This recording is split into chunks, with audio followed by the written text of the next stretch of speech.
I knew that if I wanted to quit nursing, that I was going to have to figure out a way to make money. So in the beginning, yes, of course, it was like somebody would say, hey, would you come over and take pictures of my kids? And I'd be like, great, can I pay you? I just love doing this. And then I did start to do the like $50 or $150, and I would burn a CD for somebody because that was when that was.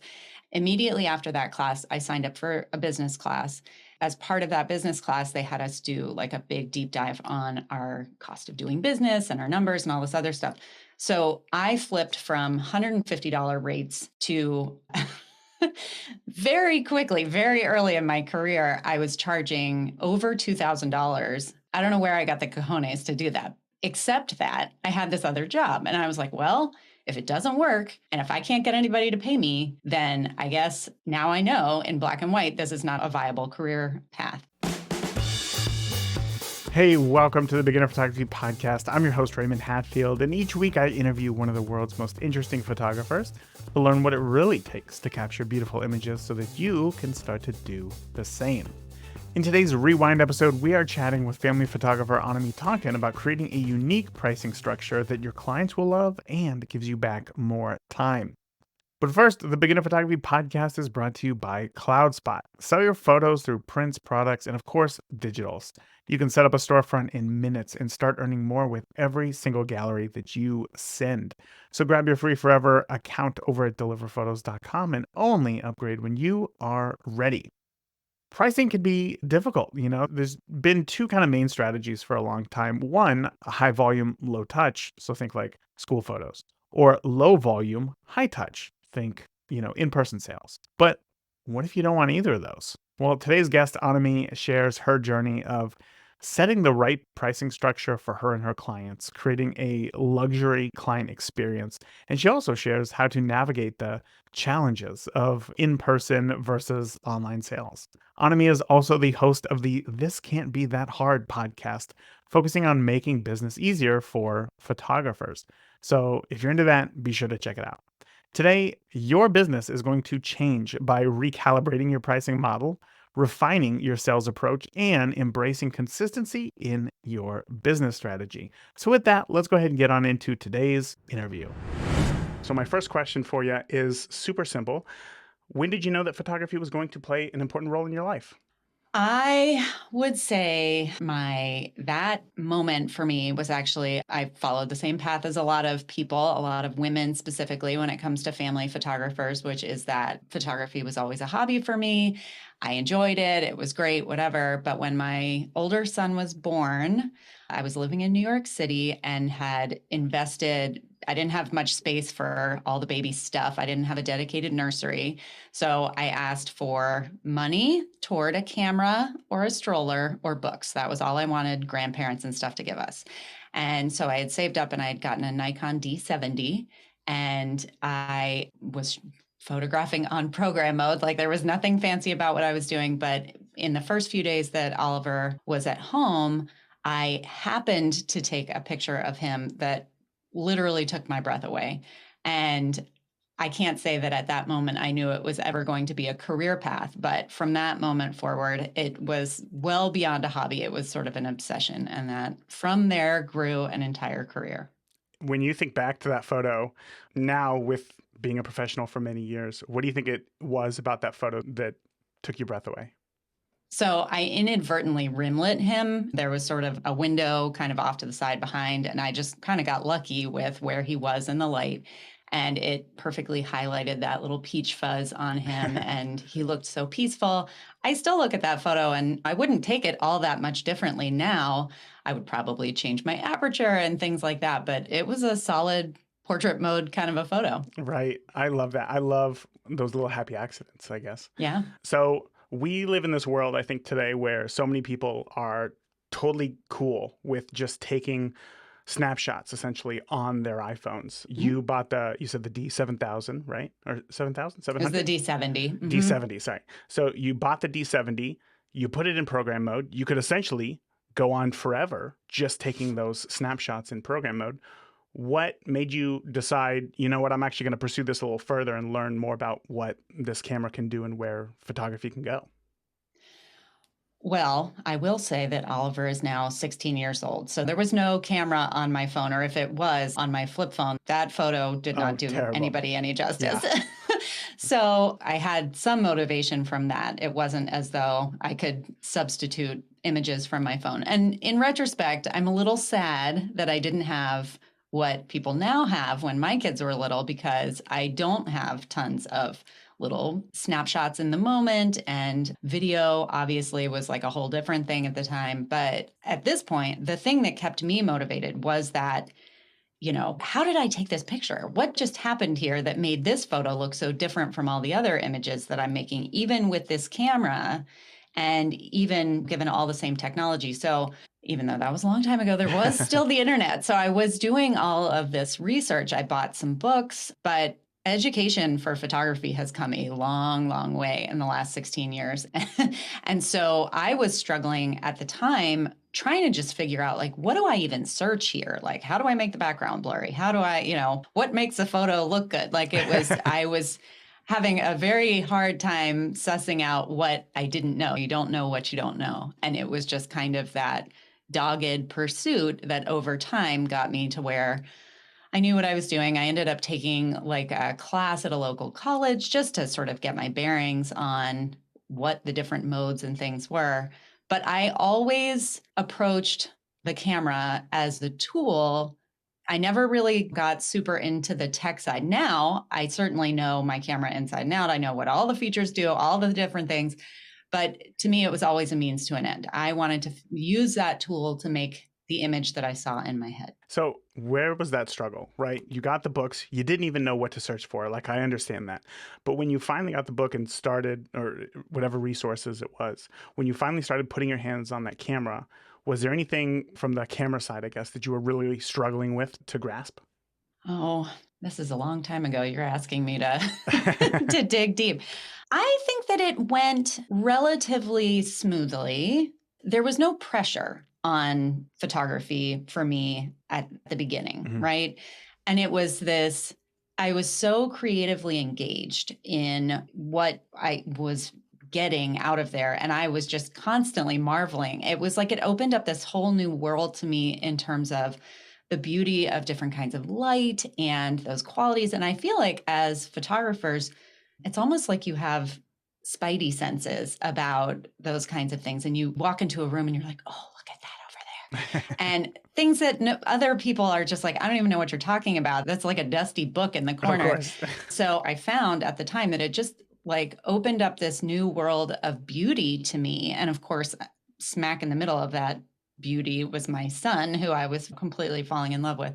So I think, I don't know, in the beginning, it didn't really feel very much like a struggle. I was just Mhm. so excited by it all the time. Yeah. And then struggles came not so much for me from the technical side of things, although certainly there have been hurdles. I mean, when I started moving into doing artificial lighting and things like that, that felt a little bit more confusing. Oh, I do remember feeling very stymied for a while about just the exposure triangle. I was reading about it, learning about it, and was like, what? This seems so counterintuitive. And then when it finally clicked for me, it was like this great aha moment. So, yeah, there have been those hurdles over time. But more than anything, once I got into photography as a career, it was cracking the business side of it that was always harder for me. Yeah, and I'm excited to get into the business side because that's one of the big reasons why you're here today. It's that you're doing something really interesting. But before we get into that, I had to ask, did you do like me and actually search for some sort of like exposure triangle button on your camera? Like, after reading about it so much online, I was like, but where's the button? I don't understand where this is. You didn't I do think that. that is a multi-million dollar idea. I think that there should be a button, It says exposure triangle. That's funny. easy exposure triangle button. Right, right. I would love that. Well, I'm going to look into that, see if I can get a part of that multi-million dollars. There you go. Let me stay on the early days of photography for just one more question here. Yeah. And when you were talking about those early days and how exciting it can be, and walking into a room and seeing that dusty book and be like, oh, I know that that's a good photo. I know that oftentimes as photographers get more experience, when we look back at those early photos, it can still be like, whoa, like that's not who I am today. That's not what I photographed today. These look like amateur photos. When you look back at your photos, do you feel that same way? And if so, what elements now, with your experience and knowledge, would you say make that an amateur photo? I feel like that was a really long-winded question. I apologize. Hopefully you can grab No, something out of that. I totally get it. I look back at my early days photos now. I will say editing has come a long, long, long, long, long way. My early edits when I first into Photoshop and then later, I guess by the time I got into Lightroom, I had toned my editing down, but there were a lot of very silly actions that were floating around the interwebs back in the late, I don't know, what is that, aughts, like 2009, 2010. So my edits weren't great, but I feel like, and I say this all the time to my own students, I think that what you gain over time with experience and you probably become more consistent and you can kind of rely on yourself more to show up in any situation and make the photos that you need to make. But in the beginning, that passion and that drive and that excitement really comes through. And I feel like I was trying more stuff and risking and failing because sometimes that's what happens. But I was taking just swing after swing after swing and like knocked some of them out of the park. I mean, those photos, I might go back and re-edit them, but there are a handful of photos from those early years that I don't know that I Would have change. matched them. Yeah, Oh, I yeah. wouldn't change them. I mean, my equipment has come along. Certainly, again, I have become more consistent. I feel that, but I sometimes wish that I could go back and get a bit of that new energy that you have when you're first starting out because it's like falling in love. There you Yes. go. It is very much like the beginning of a relationship where you are just infatuated and you all of your energy and all of that emotion goes into it and it shows. And then over time, if you can make a long-term career of it, that is a thing of beauty in and of itself, but it is different. It evolves. Yeah. Just like love, though. Yeah. Just like love. So then tell me, how did you get into photographing professionally? You shoot, say, families. So how did that transition happen? So I was 30 when my second son was born, and I was in the middle of a master's program to go into midwifery. So I was a nurse and I was in this master's program. And nursing was actually a second career for me with the direct focus on like, I'm going to go into women's health. But by the time that I got there, I had been in nursing for 5 or 6 years and I was starting to doubt that decision and feel like, oh, this might not be the right career path for me. But, and now at 43, I think like, oh, silly me, 30, it's so young. Like you have all the time in the world to change careers and do all this.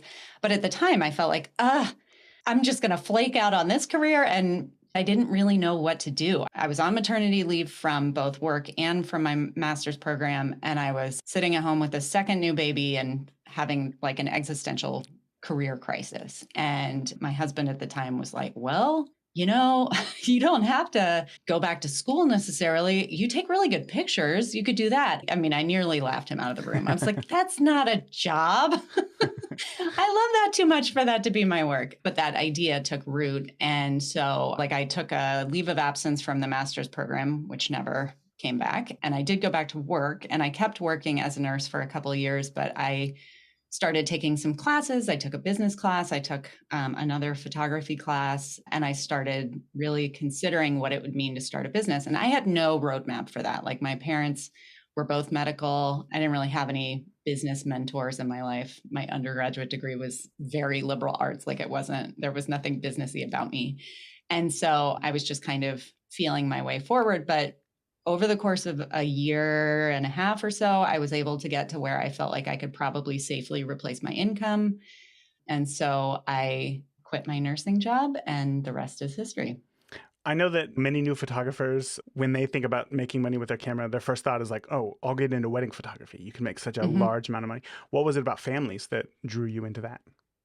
Well, to be fair, I started out in both families and weddings. I was drawn to families because a lot of the early work that I got was, I had little kids at the time. I had lots of friends with little kids. I worked as a labor and delivery nurse. So there were this endless supply of people who I connected with there and was like, by the way, if you're interested, I also, but wait, there's more. I take photos. And so I was doing a lot of that work, but I also felt like many people do that, weddings are a big moneymaker. And so I got into photographing some weddings. I also was working with some people who were in that phase of life. I was at a big teaching hospital, so I had both residents, like doctor residents and nurses who were getting married. So I did get some early work in both of those genres.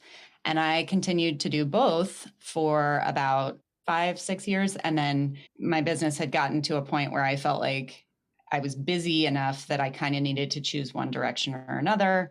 And that for me was a no brainer. I was hour for hour. I have always made as much money as a family photographer as I was as a wedding photographer. And yes, you can make a big chunk of money as a wedding photographer, but it's always Saturdays. And it's always like in the peak beautiful season. Right. And my kids were at that age where I was like, yep, not interested. And so I went all in on families. When you first started out shooting families, were you doing like the traditional 30 minutes for $100, or how did the pricing structure work for you then?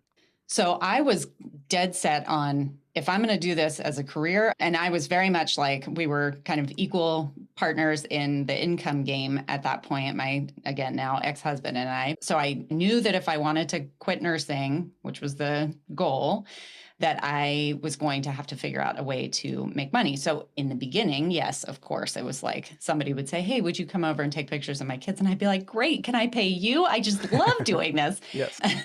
I certainly did lots of free work. And then I did start to do the like $50 or $150, and I would burn a CD for somebody because that was when that was. Yeah. And then pretty soon into it, I was like, okay, actually, in that class that I took when I didn't go back for my master's that second semester or the spring semester of that year, I took another class in photography. And the guy who taught that class took me aside at the end of the semester. And he was like, look, you really have a great eye. And I had mentioned to him, I'm considering this as a career switch. He was like, you have a great eye. I don't doubt that you can make this work as a career. But and he was he was older than I was at the time, but he still was like in his 40s. And he had tried to make photography a career and ended up teaching, but he also had like a day job. And he was like, if you want to get into this, you need to take the business side as seriously as you take the photography side. He was like, I know this is more fun, but it's a hard industry. And if you set yourself up right from the beginning, you'll do better. So immediately after that class, I signed up for a business class. And as part of that business class, they had us do like a big deep dive on our cost of doing business and our numbers and all this other stuff. So I flipped from $150 rates to very quickly, very early in my career, I was charging over $2,000, which was very high locally. And it was like, I don't know where I got the cojones to do that, except that I had this other job. And I was like, well, if it doesn't work, and if I can't get anybody to pay me, then I guess now I know in black and white, this is not a viable career path. So I was out there like, here it is. This is what it costs. And I was always shocked and amazed when people would hire me. And, it was a different time in the industry and everything else. So it was a little bit of the Wild West. But I did get some clients at that rate, which gave me confidence. And I always say this to people when it comes to pricing, it is such a head game. And I'm not here to say that everybody should raise their prices or anybody can charge $5,000 and feel good about that. I do think that it's a very nuanced, complicated conversation, but photography exists at all levels of, there's somebody out there to pay $50 and there's somebody out there to pay $5,000. And so it really is important to run your numbers. So I'm glad I did. What's funny is that now I charge less than I charged at that point, not a whole lot less, but I started out really high and then sort of found my happy place in terms of like the right clients for me and what I feel good about. And so that's been an evolution, but yeah. I know that a lot of listeners right now are going to think to themselves, there's no way that I could charge $2,000 to photograph a family. But I think that they're missing what you had said there of like, I already have another job. So if they don't take it, I'm not out. Like, let's at least try this and see if that works. And that's something that unfortunately, I think is lost on so many people, taking that chance. So you said that your prices have actually gone down pretty much since then. Tell me about that evolution, because this is one of the reasons why I reached out to you today, because you're doing something a little bit different when it comes to pricing. So I guess before we get into what it is that you're doing now, can you kind of share with us what the traditional two-model system has been up until this point?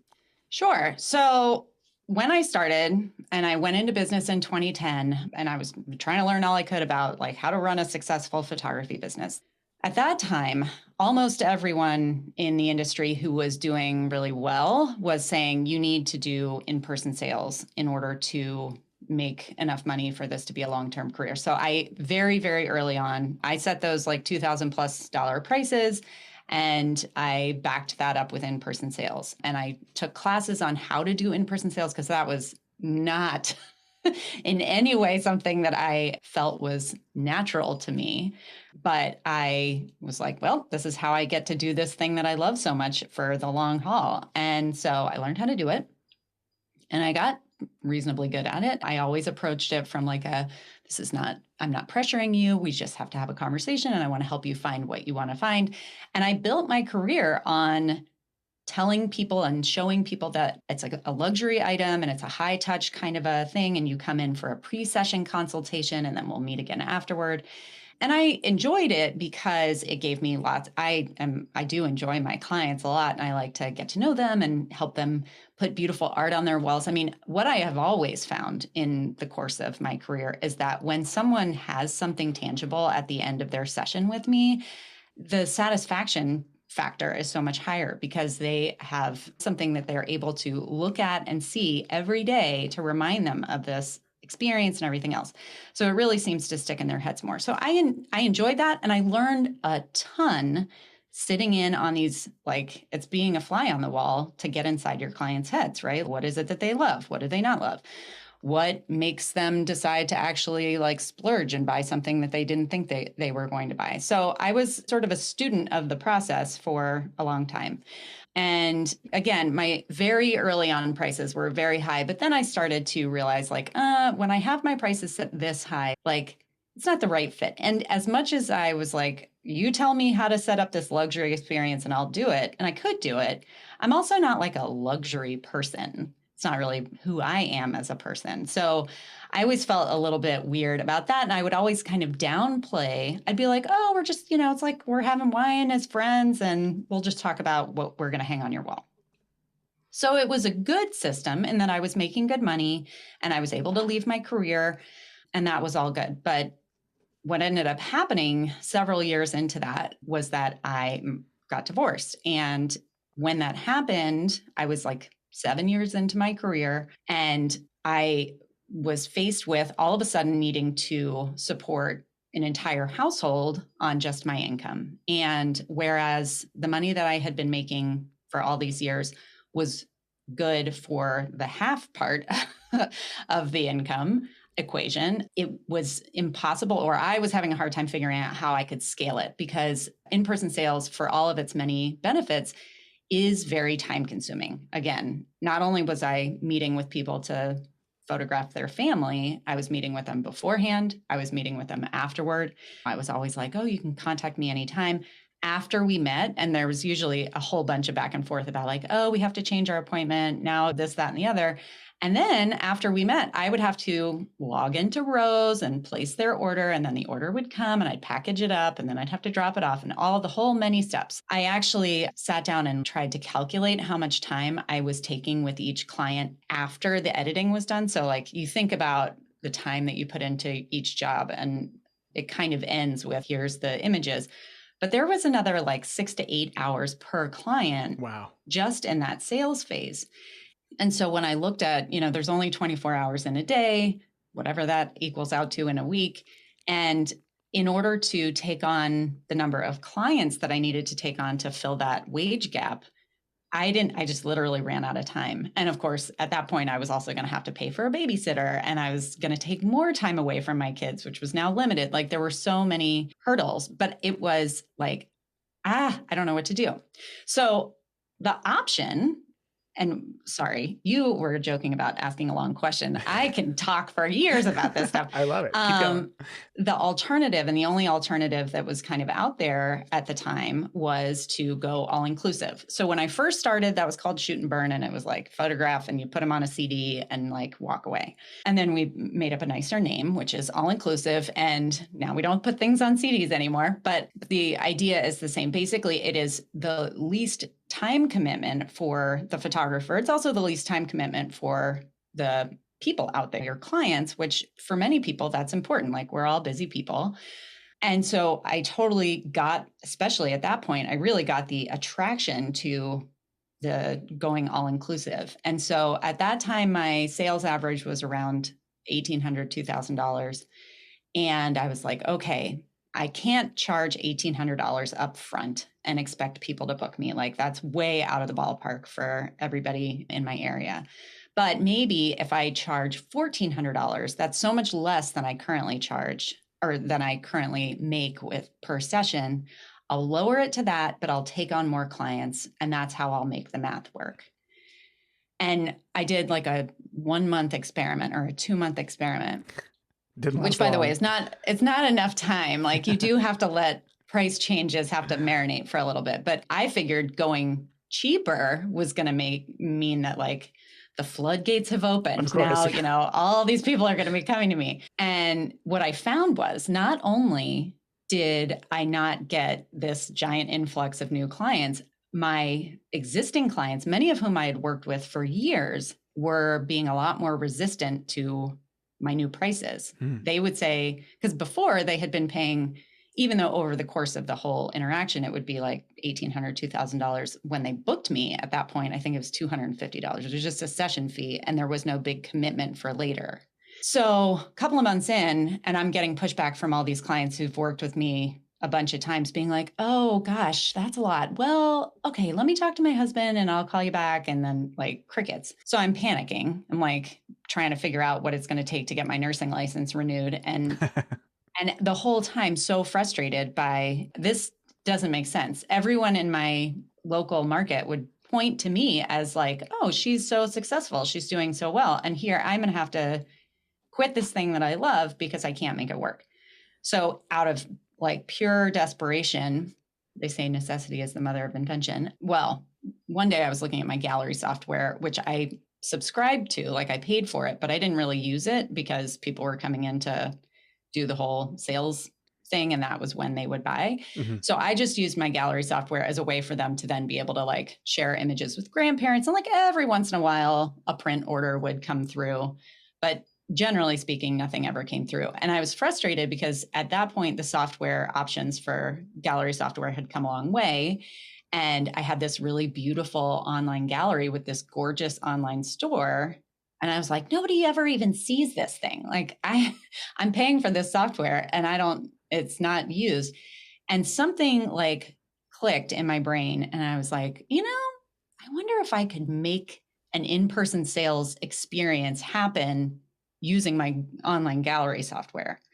To make a long story short, I, over the course of a couple of weeks, kind of hammered out this rough plan. I tried to really distill after 7 years of in-person sales, like I know what it is that makes people buy what they buy. Sure. How can I make those things happen in a way that I don't have to show up and do it in person? And it was like a full-on Hail Mary pass where I was just like, well, we're going to see if this works. And if it doesn't, we'll figure out the next step. I mean, my whole life was being reinvented at this point. So let's just go for it. And I put this thing together and it was a little rough around the edges, but I launched it and I essentially reached out to all my clients and I was like, hey, remember how I told you all the time that the most valuable part about working with me was meeting in person? Well, forget about all that. I have a new plan where I'm going to help you through this process. And I framed it as a benefit for them. I was like, I know how busy you are. And I've gotten a bunch of pushback about like, it's really hard to schedule all these meetings. So I have created this process for you that gives you all the attention and the need or like the customization that you want, but you can do it on your own time from the comfort of your own home. And I had no idea how it was going to go. And that was like May of 2017. And from May until December of that year, so in 7 months or whatever that is, I made more money by 30% than I had made any year prior in working full-time for the full year. And at that point, I was like, well, this is the thing. This is working really well. And that's the way that I have run my business ever since. And it's been super successful. First of all, thank you for sharing that. It is quite a journey to figure out exactly what it is that you want to do in business. And when you do find that thing, it feels real good. One of the things that I hear sometimes from other listeners or clients is that, like, when you try to set up some sort of sales system online, there's almost no urgency, I guess, for customers to buy. And therefore, their sales typically go down than if you were in person. You're kind of right here, right now. Let's go ahead and choose something that you like. Why do you think your sales went up? And would you say that most of your clients continued to purchase? Was there any pushback as far as timing goes or them taking their time in ordering their product? That's a great question. And it's exactly what kept me for a long time from kind of going all in on that gallery software was that what I had learned both from the people who educated me about in-person sales and just through experience over the years was that, like, if you don't force somebody to make a decision, and force sounds like I'm not, Sure, I gotcha. there's Yeah. no like scare tactics happening, but people do need a deadline. They need some amount of urgency, and in-person sales has that all baked in, right? Most in-person sales strategies focus on creating this, like, there's an appointment and the expectation is that at some point during the appointment or by the end of the appointment, you will have placed your order for your images. So that's a deadline of some sort, right? In thinking about, like, okay, so how can I reverse engineer the lessons that I had learned? Urgency or a deadline was one of them. And I would expand that to say it's not just a time limit. You really have to give people all kinds of limits. And I think that as entrepreneurs, as oftentimes very sort of thoughtful, empathetic artist types, we have a hard time seeing limits, giving someone limits as a benefit. We feel like the more options we give someone, the more time we give them, the better it is for them. Ultimately, I would argue, both through experience and then I've actually read a bunch of data on this, is that people need those limits in order to move forward with a decision.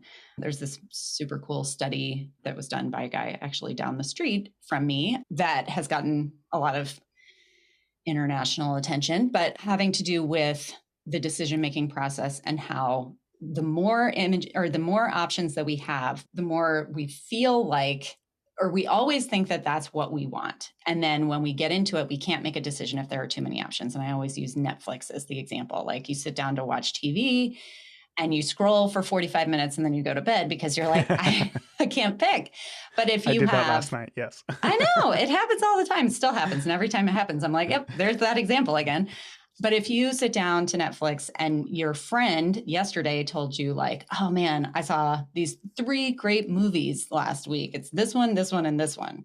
Then I have 3 options. Same thing. I, for a long time, was a vegetarian. And I always was like, this is the best thing going. When I go to a restaurant, it takes me like 5 minutes to decide, whereas everybody else is poring over the menu. And it's because I only have 3 options or 2 options or whatever.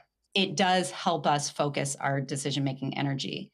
And so that was one of the things that I had to figure out how to build into this system. And so I have. And one of the kind of the crux of the simple sales system is that you are taking your clients on a journey.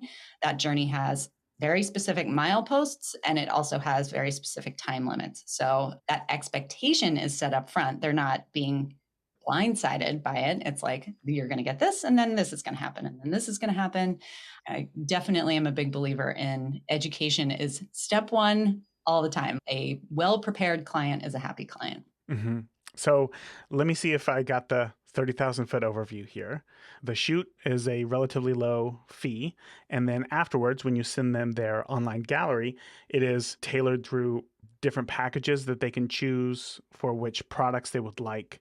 And then it's a simple, you either pick this one, or this one, and then that's it. And then afterwards, you purchase those, and then you're a happy client. Kind of. So you definitely have the beginnings of it. So I do feel like that low barrier to entry of a session fee is a really great way to bring a client in, give them some confidence that they're not handing you $1,500 and hoping for the best. Yes. They're bought in, like they do have some skin in the game, but it's not so much that they are going in scared. And then from that point forward, I like to automate not only the sales process on the back end after the session, but really from the beginning. I have a whole series. I mean, now technology is our friend. Like, we have the ability to not only write up for a long time, it was like, here's your prep guide that I wrote out. That's all this written content that I Yes. expect you to, like, here's a novel. Now we can make little Loom videos, or we can make videos with our phone and be like, hey, it's Annemie. I'm super excited to work with you next week. I just wanted to run through 3 pointers before we get there to remind you of this. And that is not only valuable to them from the perspective of they are getting prepared for their session, but they're also getting to interface with you, kind of the way that I used to do like a pre-session consultation. It's not necessarily a back and forth conversation, but they're seeing my face, they're hearing my voice, they're getting used to the way that I operate even before we've met. Then we have the session, which is great, hopefully. And then you do your editing and you get all ready. And then the beauty of this system that I have put together really does fully kick in once you are delivering your gallery. Because once upon a time, if you wanted to do online gallery sales, you would put your gallery up and you would kind of, there would be prices in the store, and maybe you'd have a menu of, you can buy 1 digital file for this, or 5 for this, or all of them for this. This system that I have created basically gives them a short period of time where they can preview all of their images, and then that period of time closes and they have to make a decision. And until they make a purchasing decision, they don't get to see their images. And then the purchasing decision, this was the other thing that was tricky, because with in-person sales, one of the big benefits is that you are taking them on kind of a custom journey from the moment that they see their images to the point that they have placed their order. But you are there as an expert to guide them through that. If they see their images and then they're like, okay, great, we have a such and such budget, and we need to get gifts for grandma, and we want to have something big on our wall, you can kind of help them navigate that decision-making process. And honestly, sometimes that is just what people need. They doubt themselves.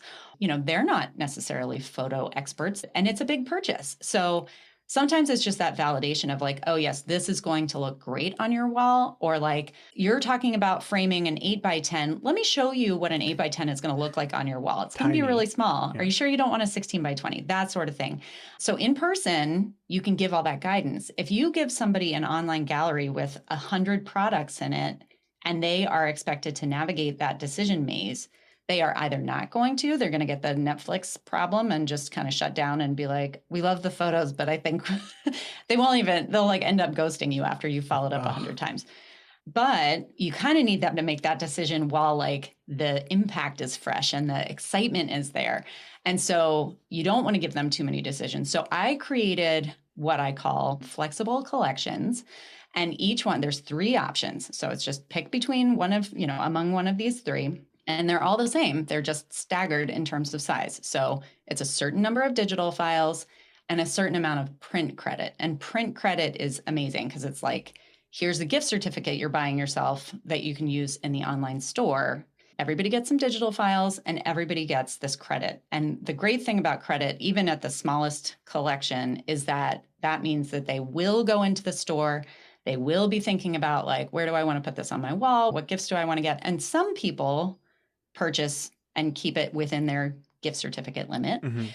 And then other people are in there and it's convenient. They're shopping. The store is beautiful. This is where that like beautiful online gallery experience really like levels it up. I used to have album samples out, and there's something to that tactile experience. Nowadays, not only is there this beautiful gallery that has like their images pre-populated into the frame or whatever so that they can kind of preview what that's going to look like, but all along the way, I am sending them little videos like, hey, I just wanted to, as you're waiting for your images, I wanted to showcase a couple of my favorite products that you're going to see, and you're going to have this gift certificate for yourself that you can spend. And so like, let me show you this acrylic that I love, or whatever the case may be.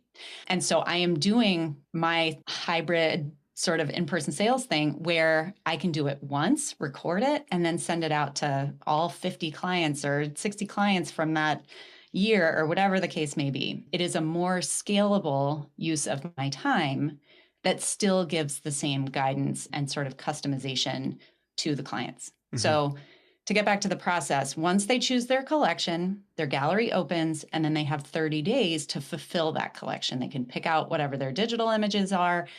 They can decide what they want to order in terms of like album versus frame versus whatever and sizes and all that. And I always offer my assistants during those 30 days, like, hey, if you're having a hard time deciding, let's hop on a Zoom and I'll be happy to walk you through it. And then I can do like a micro version of the in-person sales. But the fulfillment is done through the gallery, so I don't have to manage all the ordering process and all that sort of thing. And it's a much more flexible timeline that I can manage from my home instead of having to go meet them in person. Can you talk to me about the decision to have clients select which package they would like to buy before seeing the photos? What does that do for you? And did you have any pushback? Because I'm sensing that listeners are like, whoa, hold on a second. How does that work? Could you walk me through that? Sure. Maybe I didn't say this right. They actually don't make a collection purchase until they've seen their images. And I think that it's the session fee, just like with in-person sales.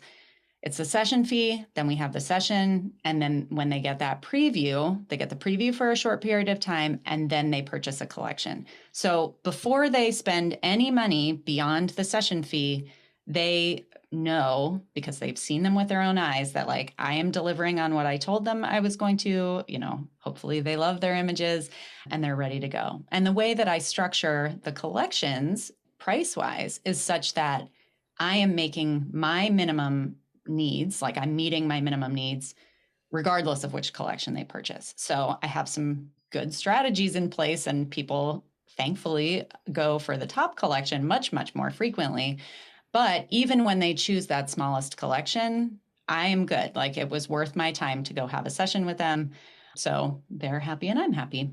That's a big tip right there. I think a lot of people, when first getting started, they'll structure their pricing as, well, I know that I want people to go for the middle price. So that's what I'm essentially going to make like my minimum, like what I need to survive on. So that when people do go for the lowest package, they're like, oh no, now I have to get other clients. And then that's just more work there. So I love that. Right. Would you be willing to share what are in some of these collections? Because I know that a lot of photographers, and we just have so many options when it comes to products that are available. Are you offering everything under the sun, or just a handful of this and a handful of that and let people decide from there?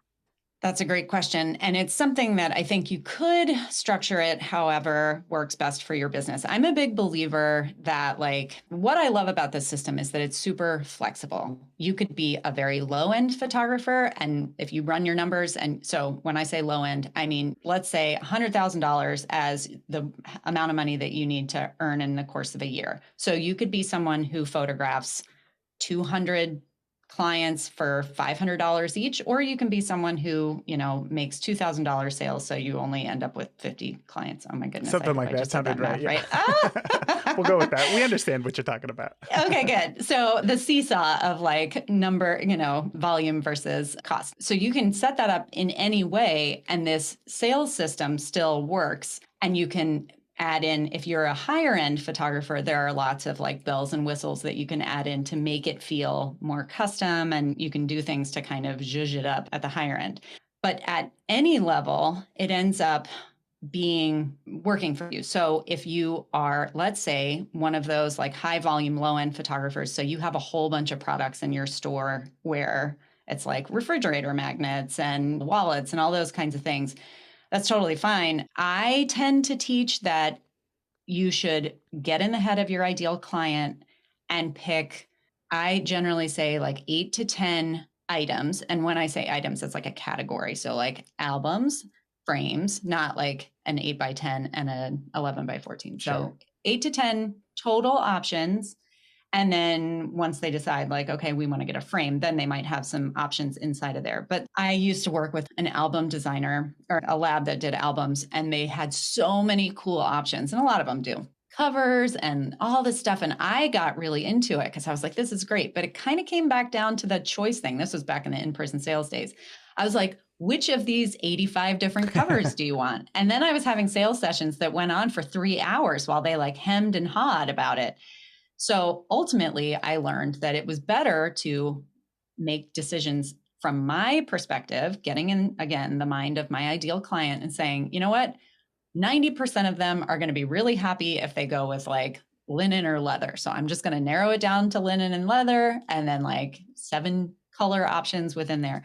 So I'm all about, first of all, decision making happens as a journey, right? You don't make all the decisions up front. And we need to, as service providers, dish those decisions out piece by piece. We can't throw all the information at someone at once and expect them to make any kind of good decision. Oftentimes they just bail on the decision making altogether. But if we're kind of doling it out in bits and pieces, then they can make the decisions. Like, do you want linen or leather? Okay, let's go linen. Okay, great. Do you want, which of these 5 colors do you prefer? So all along Simple Sales, I am very intentional about when someone gets to a decision point, how many things are they having to think about in this moment? I love how you broke that down very easily because, again, when it comes to products, there are so many, and helping people narrow it down really is going to help. So thank you for that. I'm trying to think here if there are any objections that you get from clients, anything like what is the biggest thing that maybe you wished? Is there anything that you've changed about this system since you first implemented it to make it more successful to what it is today? No big changes in terms of the system itself from my clients' perspectives. I was so worried that I was going to get a bunch of my long-term in-person sales clients feeling like I was no longer providing the same level of service and complaining or changing photographers, going with somebody else in my area. And by and large, and I mean like almost across the board, I got not only didn't get pushback, but got people saying, oh, this is so great. I really appreciate not having to like schedule that follow-up appointment. And I also think that as much as I was positioning the sales session as like, this isn't a pushy thing, and I'm not trying to like hard sell you. I said that in a more eloquent way, but Of course. Yeah. but I made it clear to people that I wasn't there to browbeat them into a decision. And I was not like that when we were in the sales session itself. There is still like a there's still an element of, well, I'm standing here. What are you going to buy? Yes. That was awkward. No matter how you like, I got very, very used to the process and still would be like, oh, here comes this part. So I also have a podcast, and I don't know, a while ago, I think it was around Halloween, I did a Tales from the In-Person Sales Crypt episode where I was talking about like some of the nightmare situations I found myself in. So anyway, my clients really liked it. As far as pushback that I get in theory about Simple Sales and the way that it works is usually from photographers who are not interested in like one part or another. So there are a few of them. One of the things that I am pretty adamant about is that even as much as I'm all about like automating things and making it super easy and whatever, I am a big proponent of having a conversation with your client, with your prospective client before they book with you. And I think that I could go into that. It's a whole episode unto itself in terms of like why it's important to talk to someone before they book you. And I get a lot of pushback about like, I don't want to get on the phone and they don't want to get on the phone and all that sort of thing. And so I personally, for me, that's a phone call. Mm-hmm. I like to get on the phone with my clients, but I have flexed in this way. I mean, now I have a 16-year-old son who's like, I don't even know how to talk on the phone. Nobody talks on the phone, Mom. And so, there are, again, technology is our friend. There's Voxer. There was Marco Polo. I'm not sure if that's still around, but like all these different things where you can have asynchronous conversations. Maybe that's your speed. Maybe you feel more comfortable with that. Or maybe you would prefer to actually have a face-to-face conversation and you use something like Zoom. One way or the other, I think that it is important when someone is hiring you for you to be able to listen to what they have to say and respond. And there's a couple of reasons. Number one, it gives you an enormous amount of insight as to what that person's concerns are, objections are, what they're really looking for. And over time, you will find that most people have the same concerns, objections, and the things that they're looking for, at least the things that they say. However, on the buyer's end, that's their unique experience, right? They don't do this every day. It's not their job. So they don't want to be relegated to like the FAQ section of your website. They want someone to kind of take their hand and make them feel like, nope, I see you. I see what you want. I see what you need. And here's how I can give that to you. I think that it is scary to have a conversation with somebody, especially when you're new, but you will learn so much from every single one of those conversations, even the ones where you get a no at the end. So, nobody's going to bite you. Like it's not like an argument. You just get on the phone, chat with somebody, or get on Voxer and like address them. And not only is that going to help you, it will, in that you'll get more insight. You will also increase your booking. Absolutely. So that's my evolution on that part of it. That was going to be my next question. How many times have you been bit by clients? But I'm glad that you answered that question there. So thank you so much. Before I let you go, again, the way that you laid out a lot of these ideas and these topics was very helpful and going to be very inspirational to new photographers.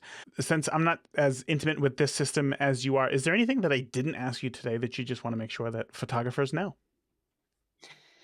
Oh, not off the top of my head. This was great. I feel like it was a long enough conversation because there is a lot of nuance to it. I teach the whole system. If anybody's interested in like learning more about what this is, I do teach the whole system for free in a masterclass, which you can go to thiscan'tbethathard.com/simple to find. But the steps of this, I guess the thing that I would say is that lots of different strategies can work for photographers. And if you are listening to this podcast and you are at the beginning of your photography journey, there's a lot of noise out there about you should do this, you should do it this way, this worked for me.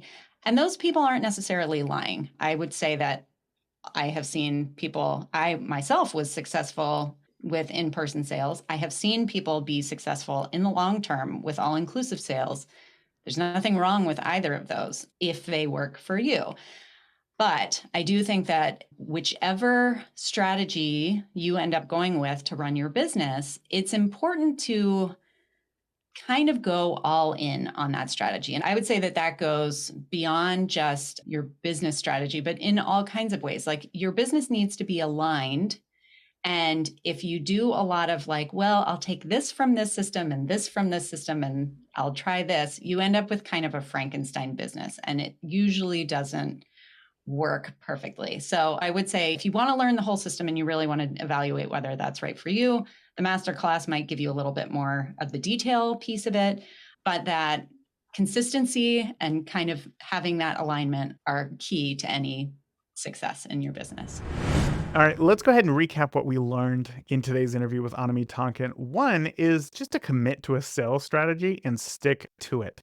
So whether it's in-person sales, creating that luxury experience, or using an online gallery service like CloudSpot, consistency and full commitment are the key to making whatever your choice is work. But whatever you do, avoid mixing different business approaches to prevent a Frankenstein of a system. So analyze your cost of doing business to determine what is a sustainable pricing structure for you. And then gradually adjust your rates to align with those client expectations and your financial goals. Takeaway number 2 is to simplify client choices. If you offer a curated number of options between 8 and 10 in your online store, and then you guide your clients with very clear steps to help them make a decision, that is going to prevent overwhelm.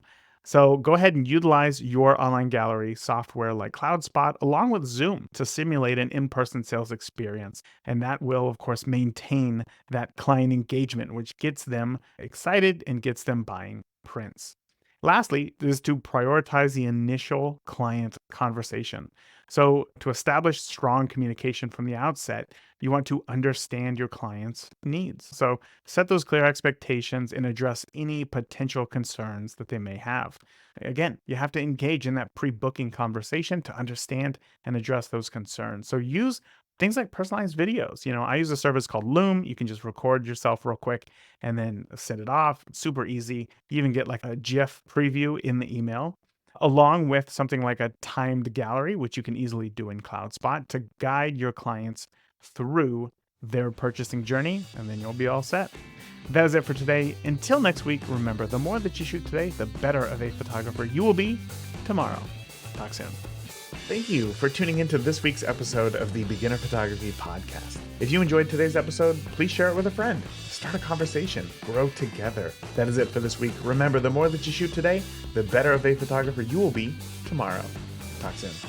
Thank you for listening to the Beginner Photography Podcast. Keep shooting, and we'll see you next week.